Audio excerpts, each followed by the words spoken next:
अस्सलाम वालेकुम, मैं हूँ गुज लाइफस्टाइल से। आज हम बना रहे हैं आलू समोसा। उसके लिए मैंने लिया है आधा कप घी, 1 कप पानी,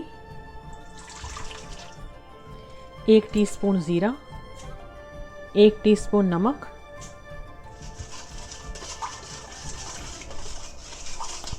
तीन कप में मैदा डाल दूंगी।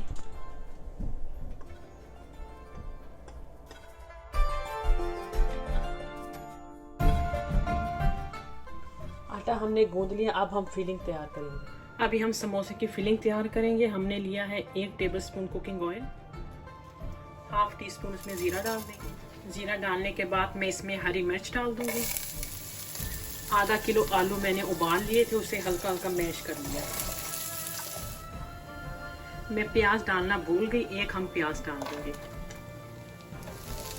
अब हम इसमें मसाले डाल देंगे। 1 टीस्पून मेरे पास सूखा ज़ीरा है, 1 टीस्पून मेरे पास सूखा धनिया है, मोटा मोटा दरदरा सा मैंने कूट लिया है। हाफ टी स्पून मेरे पास नमक है, हाफ टी स्पून मेरे पास दरा मिर्च है, हाफ टी स्पून मेरे पास गरम मसाला है।